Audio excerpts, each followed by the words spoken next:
باتت قضية التفويتات التي همت بقعا أرضية بالشاطئ الحضري لمدينة آسفي لفائدة أنجال بعض الأعيان والمنتخبين فضيحة مكتملة الأركان في أوساط الساكنة وعلى مواقع التواصل الاجتماعي. وبلغ صداها عامل الإقليم حين دخلت على الخط جبهة حقوقية تتكون من عدة هيئات لمطالبة الحسين شنان بتحمل مسؤوليته، داعية إلى فتح تحقيق في قضية ما تزال خيوطها متشابكة ومن رحمها تتناسل أسئلة شتى. ل 365 تي في سعت إلى تعقب خيوط القضية، وقصدت رأسا أحد المعنيين بتلكم التفويتات لتنقل إليه أسئلة الرأي العام، فكانت له وجهة نظر أخرى حيث يرى أنه متضرر أكثر مما هو مستفيد. والمجلس الحضري عرقل مشروعه ورفض أن يسلمه رخصة البناء، ورفع في وجهه قانون التنافي بحكم منصب والده كنائب أول للرئيس، كما أن الوثيقة المسربة التي يتم الاحتجاج بها ضده لا تخصه في شيء.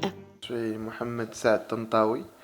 Je suis un jeune entrepreneur ici dans la ville de Safi. Hier, il s'est avéré que sur les réseaux sociaux, on a remarqué que certaines informations circulaient d'une façon anarchique. C'est mon propre opinion. Parce que de un, ce qui circulait dans les réseaux sociaux, il portait sur un projet. La photo qui était sur le projet, c'était pas la mienne, c'était un projet d'une autre personne.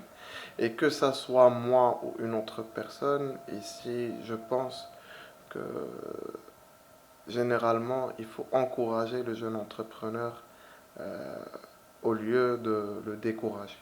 Ça, c'est de un. De deux, mon projet, ils m'ont pas donné l'autorisation de construction. C'est-à-dire que le ministère de l'équipement, du transport et de la logistique, ils m'ont donné l'autorisation de louer le terrain, qui est de 250 mètres carrés. Après, la commune الجامعة ما خلتنيش نبني sans aucune raison. وهذيك الارض ما كانش زعما ديال شي واحد ما جيتش قلعتها ليه. هذيك الارض اي واحد عنده وريقاتهم قادين راه كاينين عطاهم الله لي كيوسك اللي كاينين تما ما عمر شي حد جا هضر معاهم. شنو كنتو ناويين ديروا نتوما؟ انا لو بروجي ديالي سيتي با ان بروجي بعدا ماشي ديال السيرف. انا ما عنديش سيتي با لو سيرف. لو بروجي ديالي سيتي ان كلوب دو كروسفيت اي دو يوغا.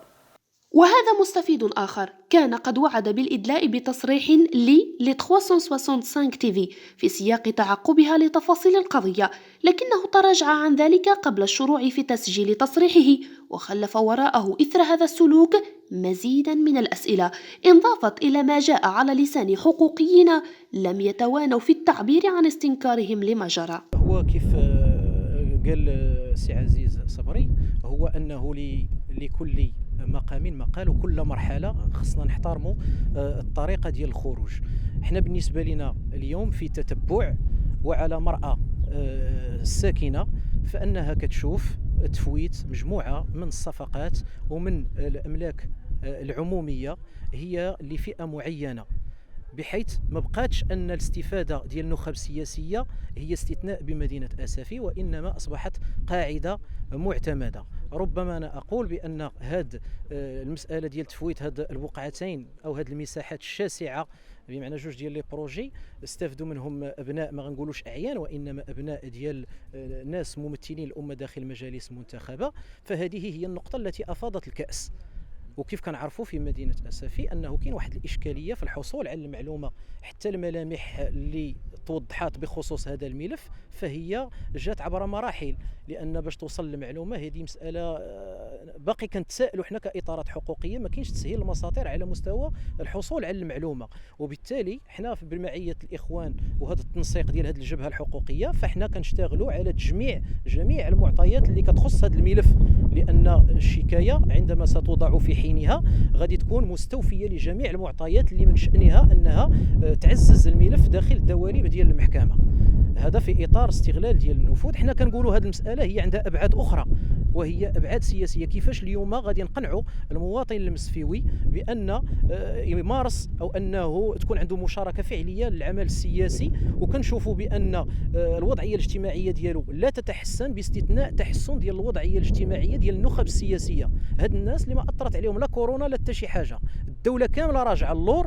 ما يتقدم في الامر هو النخب السياسيه اللي كتناسل العقارات ديالهم وكتناسل الاملاك ديالهم وكتضاعف الثروات ديالهم. اذا هاد الناس ما تضروا لا كورونا. حنا ما كنقولوش على الاستثمار مرحبا، يكون ولد اعيان ولا ولد ناخب سياسي يستثمر، ولكن الامر ملي كيتعلق بصفقات عموميه وتفويت ملك عمومي فهذا هو الفارق. الهدف ديال هذه الجبهه اللي بكل صراحه هي جات نتيجه ما نتج عن مجموعه ديال الخروقات اللي كتعرفها يعني مدينه اسفي بخصوص تفويت مجموعه ديال الاملاك ديال الدوله بواحد الطريقه اللي هي تثير الاستغراب. وهذا الموضوع ولا هو حديث الساعه بمدينه اسفي. الساكنه كلها كتحدث على انه هو هذا التفويت اللي كان هنا بشاطئ مدينه اسفي يعني تار مجموعه ديال القلاقل ومجموعه ديال المشاكل اللي منها خلى الساكن المسفيوي كيوضع يدي على قلبه وكيفقد الثقه بكل صراحه يعني في الهيئات المنتخبه ولا كذلك في الادارات العموميه، لان هذا التفويت كان من طرف المديريه الاقليميه للتجهيز والنقل مدينه اسفي اللي فوتات مجموعه ديال الاكشاك ومجموعه ديال يعني الاراضي اللي تبنى عليها مجموعه ديال الاستثمارات ما يسمى بين قوسين ما يسمى باستثمارات، لانه هو التفويت خاصها تكون عنده واحد المسطره اللي هي مسطره قانونيه اللي تراعي يعني الامور والحقوق ديال كل المواطنين على قدم المساواه، يعني تنفيذا واستجابه للدستور ديال المملكه اللي كينادي يعني المساواه والعداله الاجتماعيه. هذا التفويت هذا اللي كنشوفوا اليوم يعني بشاطئ مدينه اسفي يعني كيوضع واحد علامه استفهام وخلى الساكن ديال اسفي كتفقد الثقه لا في المنتخبين ولا في يعني المؤسسات يعني الوطنيه. وهذا اللي خلانا كجبهه حقوقيه باش نصدروا هذا البيان يعني ونددوا ونستنكروا يعني هذه المساله هذه. وحنا ان شاء الله الرحمن الرحيم غادي نمشيو في اطار ان غادي نقوم بمجموعه ديال المراسلات اللي هي الهيئات اللي هي وطنيه ومسؤوله على هذا التفويت هذه، منها رئاسه الحكومه وكذلك وزير التجهيز والنقل وكذلك يعني عامل الاقليم اللي هو المسؤول الاول على ما يقع يعني من خروقات داخل هذا الشاطئ مدينه اسفي. قدمري كمال المنسق الاقليمي للهيئه الديمقراطيه المغربيه لحقوق الانسان. احنا كما جاء هذا التنسيق ما بين هذه الجمعيات في اطار الجبهه الحقوقيه باسفي المتمثله من 3 هيئات حقوقيه. طرقنا هذا المشكل في البيان اللي صدرناه اليوم بالخصوص كل ما هو يعني عنده علاقه باحتلال الملك العمومي او بالصفقات يعني المشبوهه عبر تفويت بعض الاراضي لبعض المنتخبين او اعيان او يعني مقربين من بعد النفوذ، انهم يعني تيبقاو هما اللي تيستافدوا من هاد المساحات يعني. وربما انه البيان اللي تبع يعني الجميع انه راه البيان يعني بصفه عامه تهضر على جميع الاراضي اللي تم يعني تفويتها بطريقه مشبوهه. والتقت ل 365 تي في أيضا بأحد الشباب الممارسين للرياضة البحرية بشاطئ آسفي، فجاء بوحه مرارا وبسط معاناته وأمثاله من عشاق الرياضة البحرية مع هذا الإجحاف الذي يجعل كفاءات متميزة تتوارى إلى الخلف وتقبر مواهبها مقابل الدفع بمن هم أقل كفاءة أو دونها أصلا بناء على ثقافة باك صحفي. هاد البلاصه هذه هي قبل الجميع اللي كيركبوا على الامواج في العالم كامل. هي هاد البلاصه هذه كيجيو باش يمارسوا هاد الرياضه. كاينين واحد الفصول في السنه اللي كيكون فيها هاد البلايص هادو اللي كيتحركوا كينشطوا بواحد الطريقه ناتوريل. كيجيو ليهول كيسيرفيو لي سيرفور في هاد البلايص هادو تقريبا على هاد لاكوت كامله. كاينه واحد الموجه اللي كتخلي بنادم كيقرب ليها من جميع انحاء العالم كيجي يفكر بانه يجي فيزيتي هاد البلاصه هادي ويشوف هاد البلاصه. كاينين الدراري كاينين تبارك الله، كاينين الممارسين دابا كيتزادوا الاجيال، دابا مع الاجيال كيتزادوا تبارك الله. كل مره كنشوفوا جيل جديد. كاين شي 4 جينيراسيون اللي كاينه هنايا دابا في اسفي كاينه شي 4 جينيراسيون ديال السيرف، ومن ناحيه الدبلومات وداكشي يلاه بداو ولاد اسفي كيتعاطاو لهاد المسائل ديال الدبلومات وهادشي ديال لا فيديراسيون، وكيفاش لي فورماسيون بور لي مونيتور بور لي فورماسيون بور لي جوج.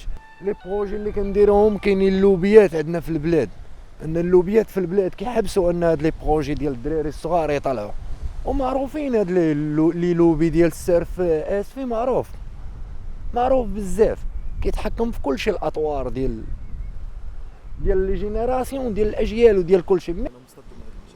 الصراحه نقولها لك انا ما غادي نقدرش ندوي لك على، انا ما نقدرش ندوي لك على هادشي، ما نقدرش ندوي لك لان هادشي اللي كتشوف فيه دابا نتايا هاد لي كلوب وهادشي هذا من تدبير مدبر صحيح، ماشي غنقولوا وليد نهار ولا يومين ولا 3 ايام ولا. هاد الناس هادو كيخدموا على هادشي من ديجا، كيخدموا على باش يحطوا البلاد بحال هكايا، بريزونطيو البلاد، هما يشدوا البلاد بكلشي ليها. تقدرش تدوي معاه في اي دومين، ما تقدرش تدوي معاه، انت كتشوف كلشي. هما احسن منكم زعما في الصرف؟ لا ما نظنش، ما غنظنش هاد الكلمه هادي هي اخر كلمه نظنها. مي هما فاهمين اكثر منا في الكودرون، ما فاهمينش في السيرف. كون كانوا كيفهموا في السيرف ما غيديروش هذاك الشيء، كيفهموا في الكودرون اكثر منا حنايا، باش فهمتيني. هما فاهمين اقطاعيين ديال البلاد هادو، هاد ديما نقول سي سون لي لوب اللي عندنا هنايا.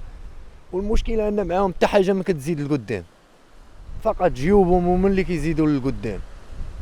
واللي جينيراسيون دابا اللي ديتك تشوف لا بلاج وديك تشوف لي سيرفور، غتشوف لي سيرفور مبدلين حوايجهم في الارض، كيخلوا حوايجهم في الارض، ماتيريالهم في الارض، كل شيء في الارض. يقدر يخرج يلقى حوايجو، يقدر يخرج ما يلقاهمش. لماذا لا تمنح مثل هذه المشاريع لمحترفي الرياضات البحرية بهذا الشاطئ الذي باتت رماله مطمح كثيرين ممن أغناهم الله من فضله؟ ولماذا تراجع أحد المستفيدين عن الإدلاء برأيه وفضل الصمت؟ ألم تكن تلك التفويتات غير قانونية، خصوصا وأنها تمت بدون إعلان للعموم يفتح باب المنافسة الشريفة أمام الجميع ويرسخ مبدأ الشفافية؟ أيكون ما حرك ذلك كله مصالح وعلاقات خاصة لمنتفدين لم يشبعوا بعض من ذرع المدينة؟ أم أن هناك ما هو أدهى يحاك في الخفاء وما تزال خيوطه الرفيعة عصية على الاستقصاء؟